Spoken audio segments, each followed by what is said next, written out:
আল্লাহ পাক বলেন, জেনে রাখো দুঃখ এবং কষ্টের সাথে রয়েছে সুযোগ আর সুবিধা, আর অসচ্ছলতার সাথে রয়েছে উদার সচ্ছলতা। জোরে কোন সুবহানাল্লাহ।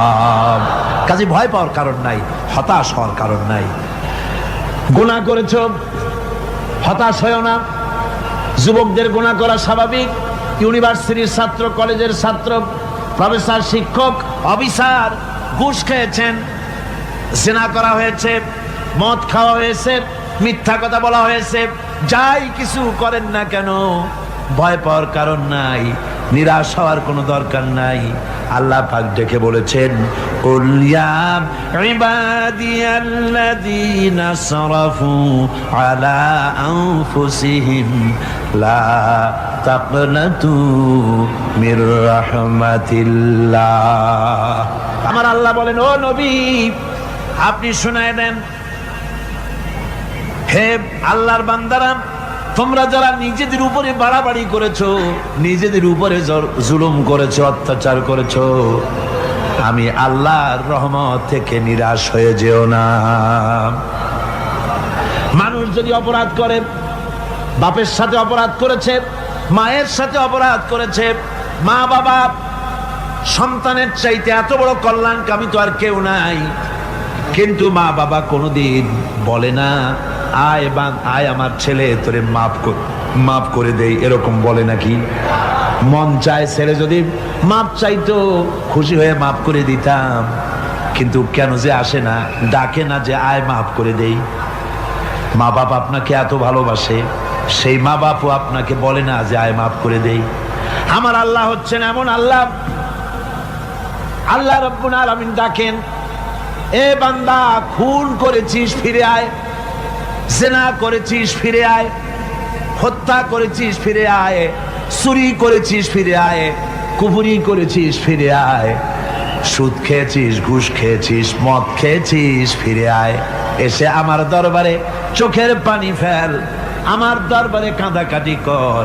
ইন্নাল্লাহা ইয়াগফিরুয যুনুবা জামিআ ইন্নাহু হুয়াল গফুরুর রহিম। আমার দরবারে চোখের পানি ফেলে কাঁদ, আমি রব্বুল আলামিন জিন্দেগীর গুনাহ মাফ করে দেব। সুবহানাল্লাহ কর, সুবহানাল্লাহ কর। আমার কাছে কাঁদ, চোখের পানি ফেল। আল্লাহ রাব্বুল আলামিনের কাছে বান্দার দুইটা ফোঁটা বেশি প্রিয়। একটা হলো জিহাদের ময়দানে যে রক্ত ফোঁটা দেওয়া হয়, এটা আল্লাহর কাছে প্রিয়। আর আল্লাহর ভয়তে গুনার জন্য লজ্জা করে, অনুশোচনা করে বান্দা যখন চোখের পানি ছেড়ে দেয়, আল্লাহর কাছে এটা অত্যন্ত প্রিয়। নবীজি বলেছেন, বান্দা যখন গুনার ভয়তে, আল্লাহর ভয়তে, জাহান্নামের ভয়তে অনুশোচনা করে যখন চোখ দিয়া পানি ছেড়ে দেয়, ওই চোখের পানি নাকের অর্ধেক আসতে না আসতে আল্লাহ রাব্বুল আলামিন বান্দারে মাফ করে দেন। আল্লাহ বরদাস্ত করতে পারেন না যে বান্দা কান্দু। আমার ভাইরা, আল্লাহ রহমত, এই পৃথিবীতে আল্লাহর রহমতকে 100 ভাগ করা হয়েছে। আল্লাহ রহমতের কত ভাগ? এই 100 ভাগের 1 ভাগ সারা পৃথিবীতে ছড়াই দেওয়া হয়েছে। আর 99 ভাগ কার কাছে? আল্লাহর কাছে। এজন্য আল্লাহ রাব্বুল আলামিন বলেছেন, নাব্বি ইবাদি আন্নি আনাল গফুরুর রহিম। ও আমার নবী, সুসংবাদ দিয়ে দাও, বান্দাদেরকে শোনায় দাও যে আমি আল্লাহ তাআলা ক্ষমাশীল আর দয়াবান। হুজুর কাঁদতেছিলেন, হযরত ওমর রাদিয়াল্লাহু তাআলা আনহু এসে দেখেন হুজুর একা কাঁদতেছে। হুজুর জিজ্ঞেস করছেন, হযরত ওমর জিজ্ঞেস করলেন, হুজুর আপনি কাঁদেন কেন একা একা? হযরত ওমর বলেন, আমি যখন প্রশ্ন করলাম, নবীজি বললেন, আমার কাছে কিছু আগে জিবরাইল এসেছিলেন।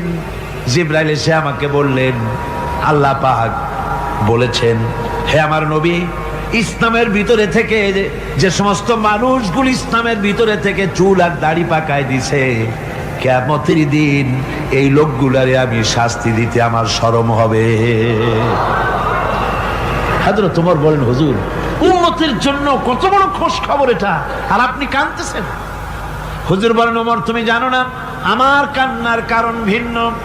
আমার কান্নার কারণ হলো যে আল্লাহ রাব্বুল আলামিন কিয়ামতের দিন দাড়ি চুল পাকা বান্দারে শাস্তি দিতে শরম করবেন, সেই দাড়ি চুল পাকা বান্দাগুলি আল্লাহর সাথে নাফরমানি করতে শরম করে না। আমি এই লজ্জায় কাঁদতেছি ভাইরা। হুজুর আল্লাহ পাক বলেন, ও আমার নবী, রাতের আধারে যখন একটা বুড়া আমার দরবারে হাত উঁচু করে, একটা বুড়া মানুষ রাতের আধারে যখন আমার দরবারে হাত উঁচু করে আর যখন বলতে থাকে রব্বুল আলামিন, আমার পেছনের জীবনটা বড় খারাপ করেছি, এমন কোন কাজ জীবনে করি নাই যা তোমার কাছে কিছু দাবি করতে পারি, সব রকমের নাফরমানি করেছি, আজ আমি বুড়া হয়ে গেছি, কামাই করতে পারি না, ছেলে আমাকে চোখে দেখতে পারে না, পুত্রবধূ আমাকে ঘরে জায়গা দেয় না, আমার স্ত্রী আমাকে দেখতে পারে না, রোজগার করতে পারি না, হাঁটতে পারি না, চলতে পারি না, সবার কাছে আমি তিতা হয়ে গেছি, আমি দাঁড়াতে পারি না, কোমরে ব্যথা পাই, হাঁটুতে ব্যথা পাই, চলতে পারি না, কানে শুনতে পাই না, চোখে দেখতে পারি না, আর তোমার কাছে কিছু চাইয়া নেব এমন ভালো কাজও করি নাই। এইভাবে যখন বান্দা কাঁদতে থাকে আমার দরবারে, ও আমার হাবিব আমার রহমতের দরিয়ায় জোশ মেরে যায়, আমার শরম হয় এই বুড়াটারে কেমনে খালি হাতে ফিরাইয়া দেই। সুবহানাল্লাহ, সুবহানাল্লাহ। আমার আল্লাহর এত দয়া, আমার আল্লাহর এত মায়া, এত মহব্বত। আমার আল্লাহ রাব্বুল আলামিন বলেন, ওয়াইযা সালাকা ইবাদি আন্নী ফাইন্নী করিব। আমার হাবিব, আমার বান্দা আমার ব্যাপারে প্রশ্ন করে, আমি বান্দার একদম নিকটে। কোরআন শরীফের ভিতরে যত জায়গায় রাসূলকে বলা হয়েছে সুয়ালের কথা, আপনাকে প্রশ্ন করা হয়, আল্লাহ তার জবাব কুল এই কথা বলে জবাব দিয়েছেন। যত জায়গায় সুয়াল এসেছে, যেমন কোরআনে কারীমের মধ্যে আল্লাহ পাক বলেন, ওয়ায়াসআলুনাকা আনিল মাহিদ, মেয়েদের হায়েজ সম্পর্কে জিজ্ঞাসা করা হয়, কুল হিয়া আযা, হে নবী আপনি বলুন। এভাবে করে কুল দিয়ে জবাব দেওয়া হচ্ছে। আবার প্রশ্ন করা হচ্ছে, ওয়ায়াসআলুনাকা আনিল আনফাল, এই গনিমতের মাল সম্পর্কে হুজুর আপনাকে, হে নবী আপনাকে প্রশ্ন করা হয়। আল্লাহ কুল দিয়া জবাব দিলেন, আল্লাহ বলেন আপনি বলেন। ওয়ায়াসআলুনাকা আনিল খামরি ওয়াল মাইসির, আল্লাহ পাক বলেন নবী আপনারে প্রশ্ন করা হয়, কুল ফীহিমা ইসমুন কাবীর, আল্লাহ কুল দিয়া বললেন তুমি বলো। আবার বলা হলো, ওয়ায়াসআলুনাকা আনিল আহিল্লা কুল হিয়া মাওয়াকিতু লিন্নাস, ও নবী আপনাকে প্রশ্ন করা হয় চাঁদের ক্রমবর্ধমান এবং ক্রমহ্রাস, এই যে বাড়ে আর কমে, পূর্ণিমা হয় অমাবস্যা হয়, কেন হয় আপনি বলুন। কুল, আপনি বলেন এটা আমি অক্ত এবং সময়, বছর আর দিন গণনা করার জন্য পৃথিবীবাসীদের জন্য বিনা পয়সায় একটা ক্যালেন্ডার বানাইয়া আকাশে ঝুলাই রেখেছি। এভাবে যত জায়গায় এসেছে আপনাকে প্রশ্ন করা হয়, তত জায়গায় আল্লাহ জবাব দিয়েছেন কুল আপনি বলেন। গোটা কোরআন শরীফের ভিতরে এই একটি মাত্র জায়গা যেখানে বলা হয়েছে আপনাকে প্রশ্ন করা হয়, আল্লাহ এখানে বলতে পারতেন কুল আপনি বলেন, আল্লাহ তোমাদের নিকটবর্তী, এভাবে জবাব হয় নাই। এটা কায়দাটা হলো এই, আল্লাহ বলতেছেন ওয়াইজা সালাকা ইবাদি, ও আমার নবী প্রশ্ন তো আমার বান্দারা আমার ব্যাপারে করেছে, এবার আপনার জবাবের কোনো দরকার নাই, প্রশ্ন আমার ব্যাপারে আমি নিজে জবাব দিয়ে দেই, ফাইন্নী করিব। ও বান্দা আমার ব্যাপারে প্রশ্ন করেছিস, জবাব আমি দেই, আমি তোর সবচাইতে বেশি নিকটে। সুবহানাল্লাহ, কত নিকটে? ওয়ানাহানু আকরাবু ইলাইহি মিন হাবলিল ওয়ারিদ, তোর যে রগ এই শাহরগের চাইতেও আমি তোর বেশি কাছে। সুবহানাল্লাহ, আমারে ডাক, আমারে ডাক, কলিজা দিয়া ডাক, অন্তর দিয়ে ডাক। মনের থেকে মানুষ যদি ডাকে, মুখের ডাক আর মনের ডাক এক জিনিস নয়।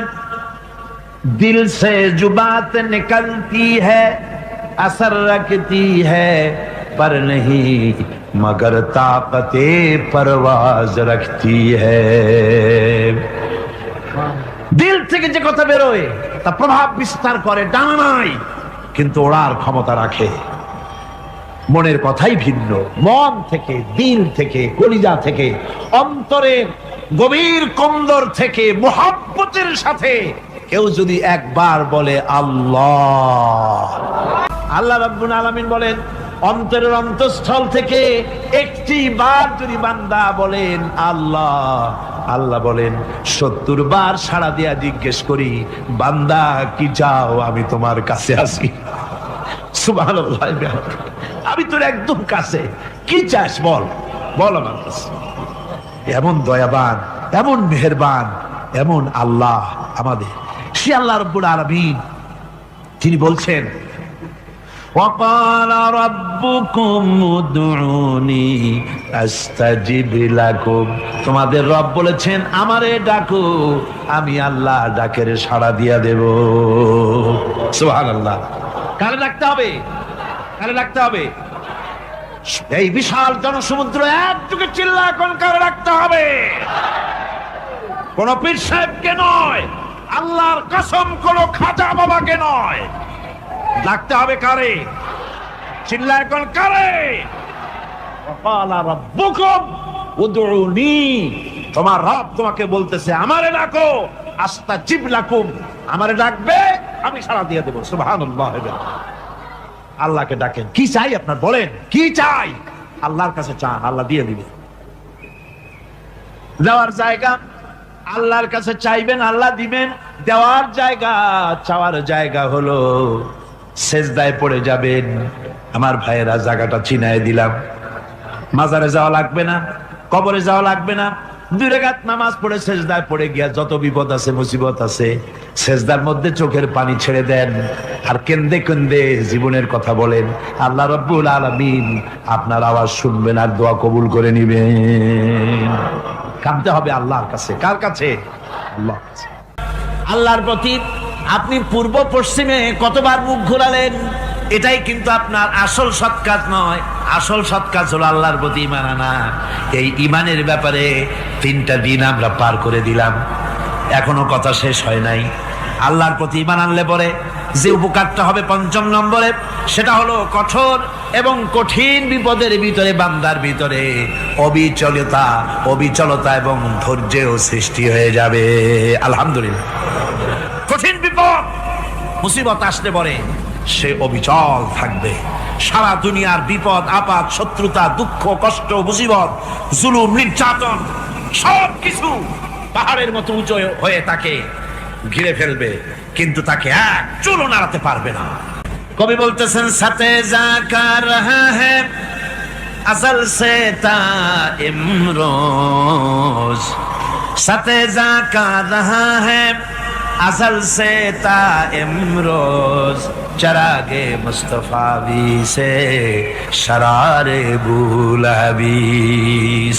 সে আবহমান কাল থেকে শুরু করে মুস্তাফা সাল্লাল্লাহু আলাইহি ওয়াসাল্লামের দীপ শিখার সাথে আবু জাহেল, আবু লাহাবের অগ্নিস্ফুলিঙ্গের টক্কর লেগেই আছে।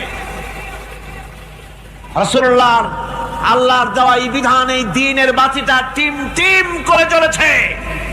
আর গোরকি, টর্নেডো, হাজার হাজার মাইল বেগে হ্যারিকেন এসেছে, গোরকি এসেছে, টর্নেডো এসেছে, টাইফুন এসেছে, কিন্তু এই আলো নিবাইতে পারে নাই। সুবহানাল্লাহ। এই আলো নিবাতে পারে নাই। এই শত্রুতা চিরকালের, নিবাতে পারবে না। কারণ হচ্ছে আল্লাহ রাব্বুল আলামিন বলেছেন ইউরিদুনা লিইউতফিউ নূরাল্লাহি বিআফওয়াহিহিম ওয়াল্লাহু মুতিম্মু নূরিহি ওয়ালাউ কারিহাল কাফিরুন। ওরা চায় মুখের ফু দিয়ে আমার আলোকে নিভিয়ে দেবে, কিন্তু আমি আমার আলোকে পূর্ণতা দান করব। তাতে কাফের বেঈমানদের কলজায় যত জ্বালা যন্ত্রণা হোক, আমার দ্বীন কেউ মিটাই দিতে পারবে না। সুবহানাল্লাহ। সুতরাং বিপদে অবিচলতা আসবে, সে অটল হবে, মজবুত হবে, কোরআনে কারীম বলতেছে ওয়া কাযালিকা জাআলনা লিকুল্লি নাবিয়্যিন আদুওয়াম মিনাল মুজরিমিন। এই পৃথিবীতে এমনি করে আমি সকল নবীদের শত্রু বানিয়েছি, সব পাপিষ্ঠ অপরাধীদেরকে। নবীদের সাথে বিরোধিতা করেছে কারা? পাপিষ্ঠরা, অপরাধীরা। মানুষ অত্যাচারিত হয়েছে, সাহাবায়ে কেরাম অত্যাচারিত হয়েছেন। বুখারী শরীফের হাদিসে এসেছে রাসূল করিম সাল্লাল্লাহু আলাইহি ওয়াসাল্লামের কাছে হযরতে খাব্বাব গিয়ে উপস্থিত হয়েছিলেন। হযরতে খাব্বাব বলেন, হাদিসটা এভাবে লেখা হয়েছে বুখারীতে, ওয়ান খাব্বাব বিন আরিদ রাদিয়াল্লাহু তাআলা আনহু قال شكونا إلى رسول الله صلى الله عليه وسلم وهو متوسد بردة له في ظل الكعبة।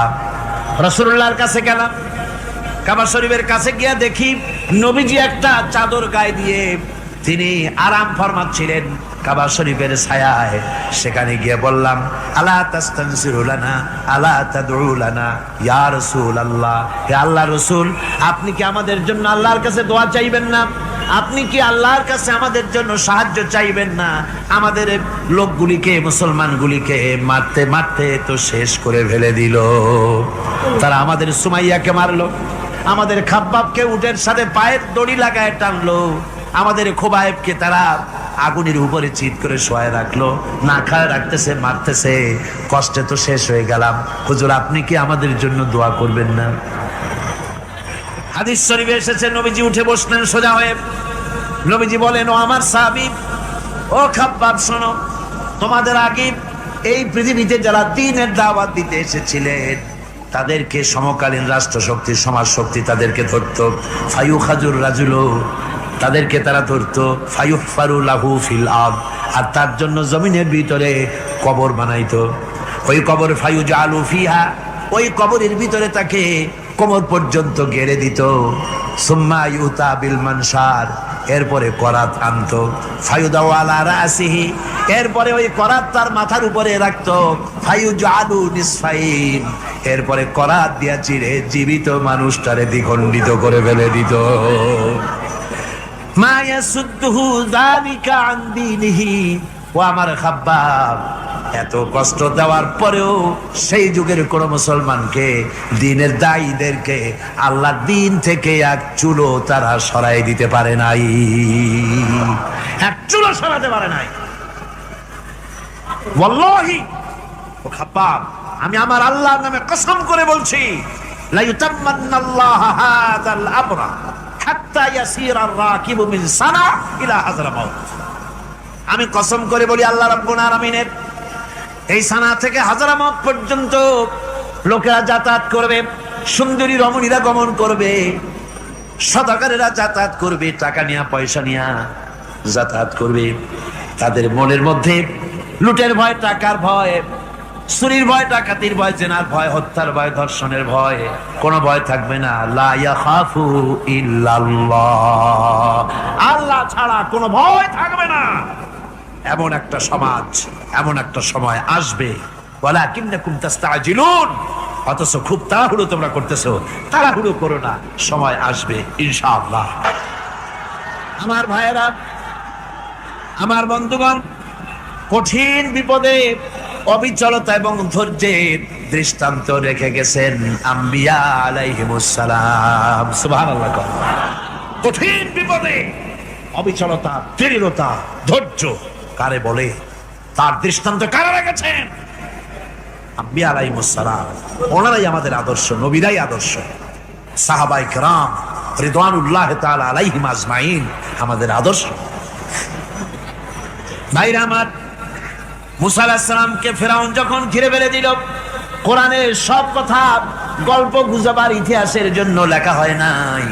কোরআনের মধ্যে যা লেখা হয়েছে সব বান্দাদের উপদেশের জন্য, যাতে করে লোকেরা চিরটা কাল এর থেকে উপদেশ নেওয়া নিজেদের তৈরি করতে পারে। জোরে বলেন সুবহানাল্লাহ। মুসা আলাইহিস সালামের কথা আল্লাহ বলেন, ফেরাউন তাকে ঘিরে ফেলে দিল, পালাবার রাস্তা নাই।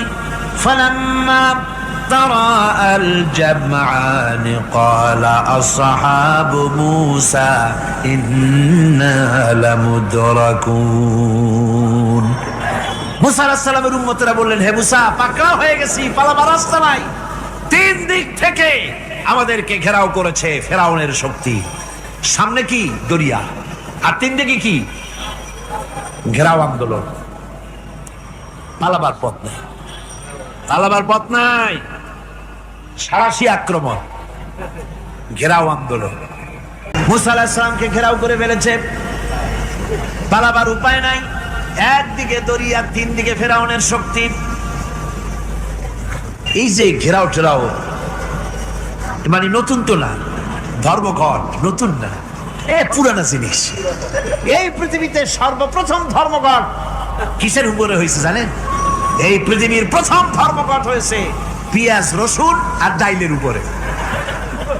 মুসা আলাইহিস সালামের জামানায় লান নাসবিরা আলা তুআমিন ওয়াহিদ, আমরা এক রকমের খাদ্য আর খাবো না, আমাদের পেঁয়াজ দেওয়া লাগবে, ডাল দেওয়া লাগবে, রসুন দেওয়া লাগবে। সর্বপ্রথম ধর্মঘট হয় মুসা আলাইহিস সালামের জামানায়, সেখান থেকে শুরু হয়েছে।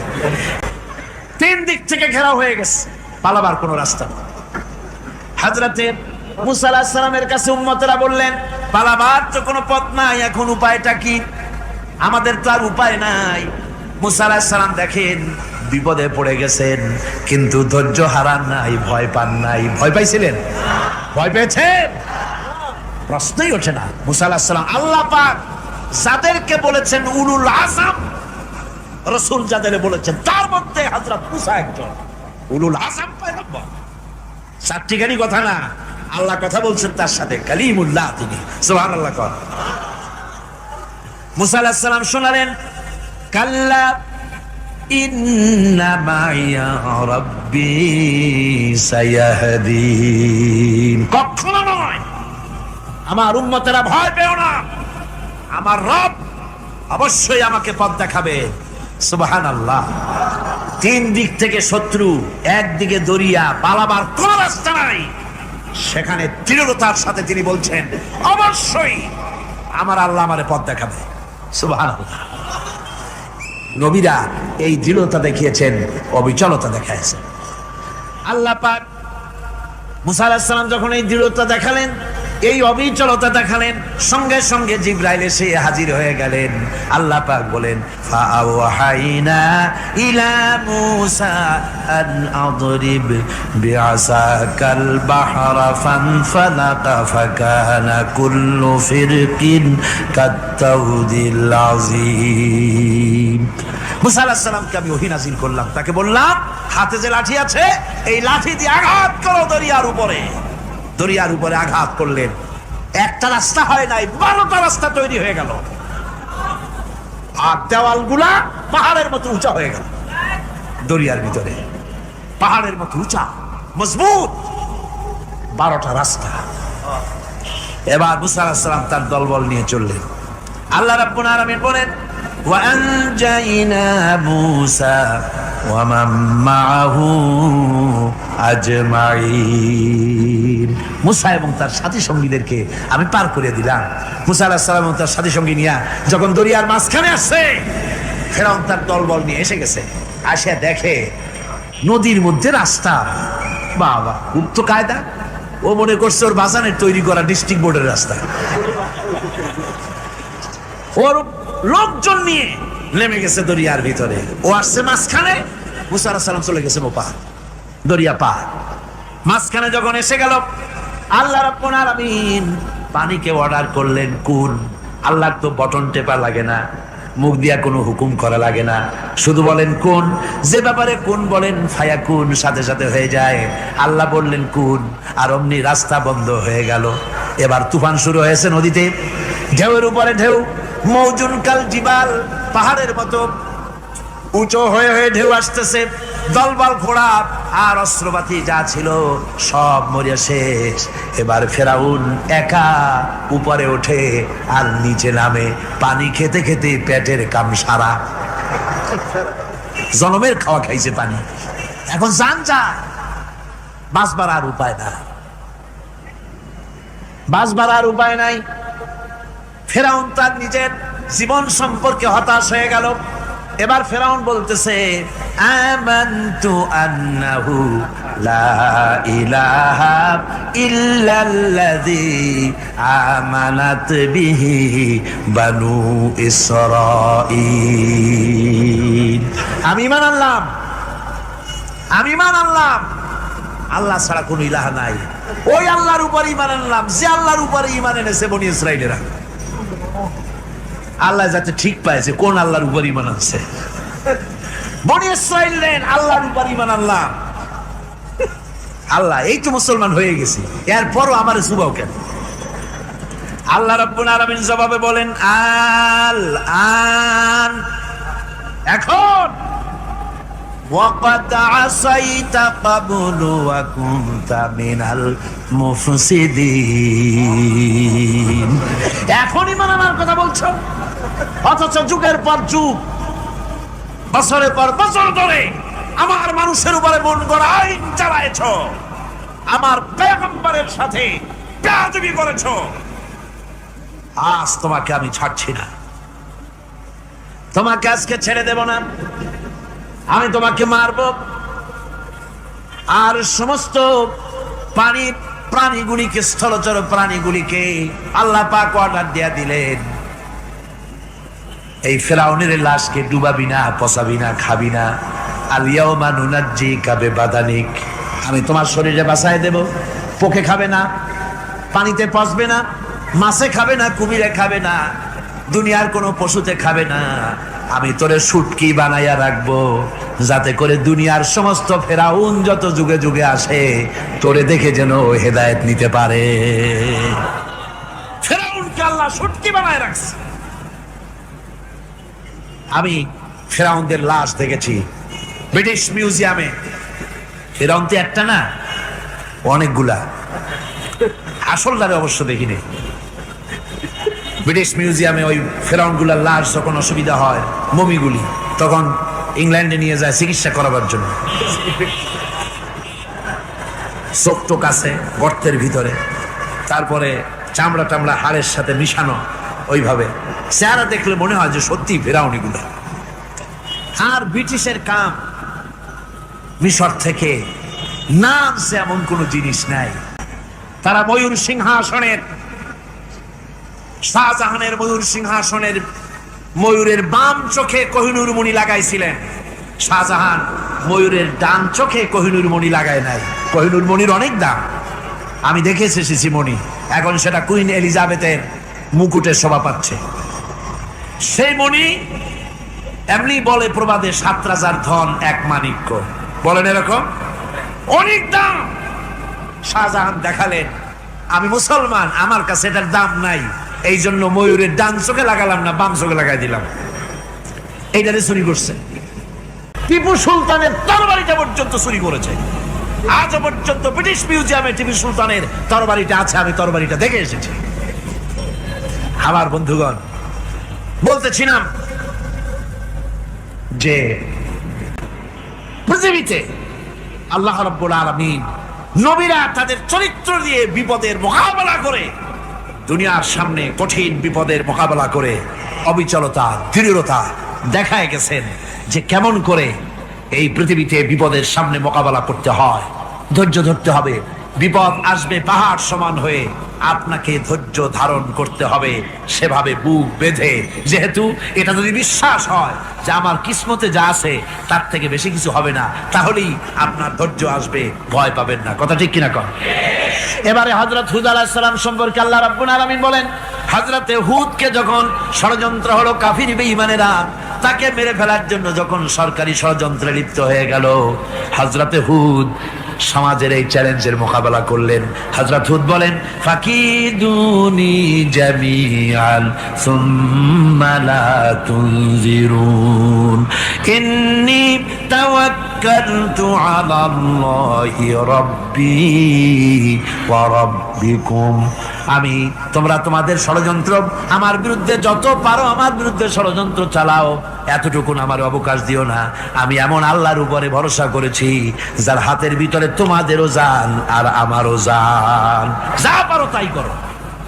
সরকার, সমস্ত শক্তি একত্রিত হয়ে আমার মোকাবেলা করো। একদিকে হুদ আলাইহিস সালাম, আর একদিকে গোটা জাতি। হযরত হুদ ভয় পায় নাই। সুবহানাল্লাহ কোন। ঈমান বিল্লাহ মানুষের কলিজাকে এভাবে শক্ত করে দেয়, কোন আলহামদুলিল্লাহ। এবারে এই বিপদের, কঠিন বিপদের মোকাবেলা করে আমার রাসূল যে প্রমাণ দিয়া গেলেন, আমার রাসূল যে কঠিন বিপদের মোকাবেলা করলেন, ভাইরা আমার, হিজরতের রাতে সওর পাহাড়ের ভিতরে যখন তিনি আশ্রয় নিলেন, হযরতে আবু বকরের সাথে ছিলেন। হযরতে আবু বকর রাদিয়াল্লাহু তাআলা আনহু বলেন, হুজুর আপনি দাঁড়ান, এটা তো পাহাড়িয়া গুহা, গুহার ভিতরে সাপ থাকতে পারে, বিচ্ছু থাকতে পারে, আমি আগে ঢুকি, বিপদ যদি হয় আমার উপর থেকে হয়ে যাক। গুহার ভিতরে নেমে গুহা সাফ করলেন। এরপরে হুজুরকে ডাকলেন, হুজুর তাশরীফ নিলেন গুহার ভিতরে। এরপরে হুজুর বললেন, আবু বকর, পাহাড়ে হেঁটে হেঁটে 2-3টা পাহাড় পাড়ি দিয়া যাওয়া লাগে সৌর পাহাড়ে। মদিনার সোজা রাস্তা হুজুর ধরেন নাই, মেসফালার পথ দিয়া, জাবালে কেদোয়ার উপর দিয়া 3টা পাহাড় পাড়ি দিয়া তারপরে হুজুর গেলেন সৌর পাহাড়ে। গুহার ভিতরে হুজুর তাশরীফ নিলেন। বললেন, আবু বকর তুমি বসো, তোমার উরুর উপরে মাথা রেখে আমি একটু আরাম করি। হযরতে আবু বকর বসলেন, হুজুর তার উরুর উপরে মাথা রেখে ঘুমায় গেলেন। আর এরপরে কাফির বেঈমানেরা তালাশ করতে করতে কাফেররা এসে গেল পায়ের চিহ্ন দেখে দেখে গর্তের কাছে। হযরত আবু বকর ভয়তে কেঁদে ফেললেন, আরে আর তো উপায় নাই, এবার তো ধরা পড়ে গেছি, এবার নবীজিকে মেরে ফেলে দেবে। নবীর মহব্বতে, নিজের মহব্বতে নয়, নবীর মহব্বতে কাঁদতেছিলেন। হুজুর বলেন, হুজুরের ঘুম ভেঙে গেল। বলো, আবু বকর কাঁদো কেন? ছেলের কথা, মেয়ের কথা, বিবির কথা, বাড়ির কথা মনে পড়লো নাকি?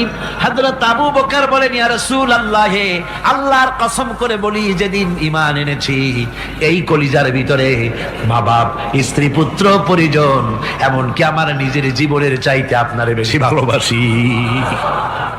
তা কাঁদো কেন? কাঁদো কেন? হযরত আবু বকর বলেন, হুজুর ধরা পড়ে গেছি, কাফেররা এসে গেছে, গর্তের কাছে তাকালি আমাদের দেখতে পাবে, আমরা তো মাইনরিটি, ওরা তো মেজরিটি, আমরা তো ধরি মারি ফেলাই দেবে, আপনাকে মেরে ফেলে দেবে, এই জন্য কাঁদি। আল্লাহ রাব্বুল আলামিন, হুজুর তখন কি দৃঢ়তা, কি অবিচলতা, কি ধৈর্যের পাহাড় সম মনোবৃত্তি তখন দেখালেন। আল্লাহ কোরআন শরীফে চিরকাল যাতে মানুষেরা হেদায়েত দিতে পারে, সেজন্য হুজুরের কথা উঠায় দিলেন কোরআনে। আল্লাহ পাক বলেন, ইযহুমা ফিল গার ইয ইয়াকুলু লিসাহিবিহি লা তাহজান ইন্নাল্লাহা মা'ানা। ও বন্ধু, ভয় পেও না, আল্লাহ আমাদের সাথে আছেন। সুবহানাল্লাহ কোন। আল্লাহ আমাদের সাথে আছেন, আমরা মাইনরিটি নই, আমরা মেজরিটি। আল্লাহ আছে আমার সাথে, ভয় পাওয়ার কোনো কারণ নাই। সুবহানাল্লাহ। আল্লাহ পাক বলেন, فأنزلallahu sakinatahu alayhi wa ayyadahu bijunudin lam tarawha।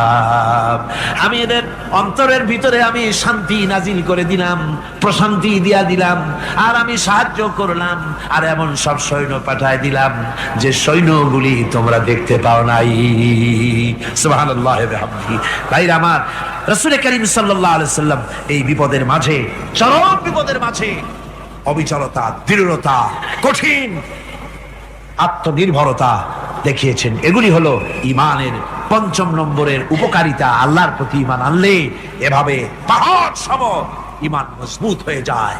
জেলের পরোয়া করি না, ফাঁসির পরোয়া করি না, শহীদ হওয়ার পরোয়া করি না, মেরে ফেলে দেবে, উড়ায় দেবে, হত্যা করবে, পরোয়া করি না। পরোয়া করি কেবলমাত্র কাকে? জলে বলেন কারে? এইরকম মুসলমান হাজার হাজার লাখ লাখ দরকার নাই, 313 জন যথেষ্ট। কয়জন যথেষ্ট? 313 জন যথেষ্ট। বদরে যারা জান দিয়ে, মাল দিয়ে দ্বীনকে প্রতিষ্ঠিত করেছিলেন, এরকম 313 জনই যথেষ্ট ছিল। এই দৃঢ়তা, এই অবিচলতা, এই ঈমান, এই ধৈর্য শিক্ষা দেয়, এই উপকার করে ঈমান বিল্লাহ। আল্লাহর প্রতি ঈমান আনলে এভাবে পাহাড়ের মতো শক্ত হয়ে যায় কলিজা। কোন আলহামদুলিল্লাহ। আমার বন্ধুগণ, এবার আমি বলবো সর্বশেষ উপকারের কথাটা বলি, মোনাজাত ছেড়ে দেব। কয়টার কথা বলছিলাম? উপকার ছয়টা উপকারের কথা বলেছি। অনেকগুলি বৈশিষ্ট্য, অনেকগুলি উপকারের মধ্যে আল্লাহর প্রতি ঈমানের 6টা উপকারের কথা 5টা বলা হয়ে গেছে। এবার 6ষ্ঠ নম্বর এবং শেষ নম্বর, এটা হচ্ছে আল্লাহর প্রতি ঈমান আনলে পরে তার দ্বারা সবচাইতে বেশি ফায়দা পায় সমাজ এবং রাষ্ট্র। বল আলহামদুলিল্লাহ, বল আলহামদুলিল্লাহ। আল্লাহর প্রতি ঈমানের দ্বারা নৈতিক সংশোধন হয় এবং রাষ্ট্র আর সমাজ সবচাইতে বেশি উপকৃত হয়। কারণ হলো ঈমানদার ব্যক্তি আল্লাহর প্রতি যে ঈমান এনেছে তার মনের মধ্যে ধারণা এটা হয়, আমার কোনো কাজ তো গোপন থাকে না। ইন্নাল্লাহা লা ইয়াখফা আলাইহি শাইউন ফিল আরদি ওয়ালা ফিস সামা। আল্লাহর কাছে গোপন বলতে কিছু নাই, আকাশেও নাই, জমিনেও নাই, কোনো কিছু গোপন নাই। সুতরাং আমি যা করি সব আল্লাহ দেখেন এবং শোনেন। এমনকি মানুষ যে কল্পনা করে সে কল্পনাও আল্লাহ টের পায় না, নাকি টের পায় কিনা?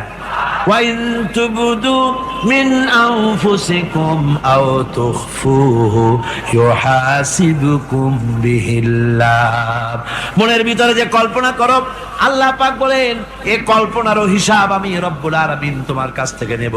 ফায়ুআযযিবু মান ইয়াশাউ, যারে খুশি শাস্তি দেব আর যারে খুশি আমি maaf করে দেব। জোরে বলেন সুবহানাল্লাহ। ফায়াগফিরু লিমান ইয়াশা ওয়া ইউআযযিবু মান ইয়াশা, যারে খুশি maaf করব, যারে খুশি শাস্তি দেব, কল্পনারও হিসাব নেব।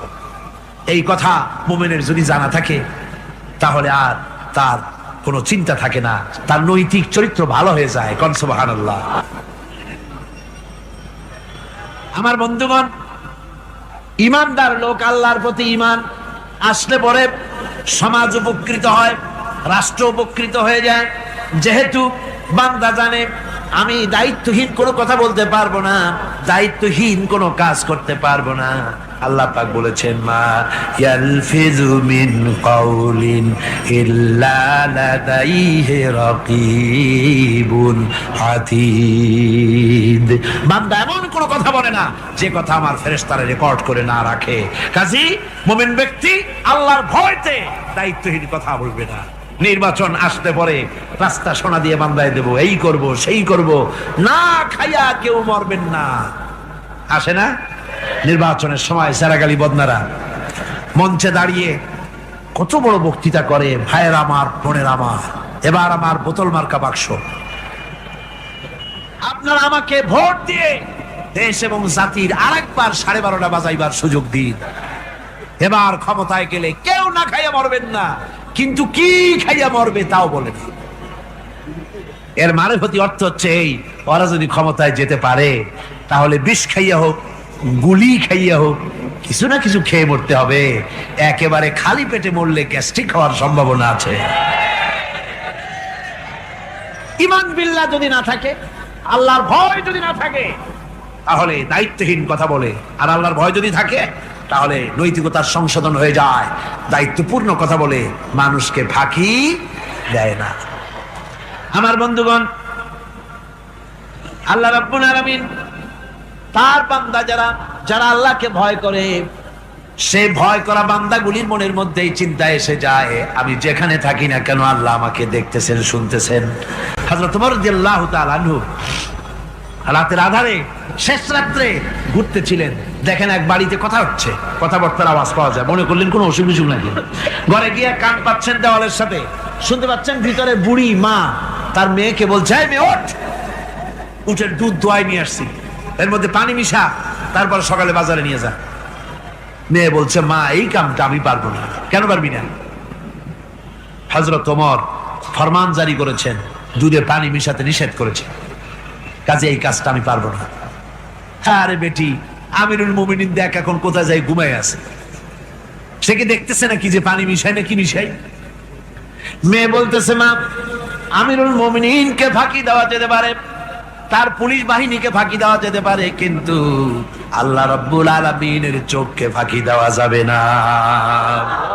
হযরত ওমর এই কথা শুনে বাড়ি চলে গেলেন আর নিজের ছেলেকে ডেকে বললেন, ছেলে আমার, অমুক জায়গায় একটা বাড়ি আছে, আর সেখানে একটা যুবতী মেয়ে আছে, ওই মেয়েটার বিয়ে হয়েছে কিনা শোনো, যদি বিবাহ না হয়ে থাকে তুমি তোমার নিজের বিয়ের প্রস্তাব দাও। আমিরুল মুমিনিন এই মেয়েটা সুন্দরী কেমন, স্বাস্থ্য কেমন কিছুই দেখলেন না, দেখলেন তাকওয়া। কি দেখলেন? আল্লাহর ভয়। আল্লাহর ভয় যখন একটা জাতির মধ্যে আসে, পুলিশ লাগে না, পুলিশের কাজ কমে যায়।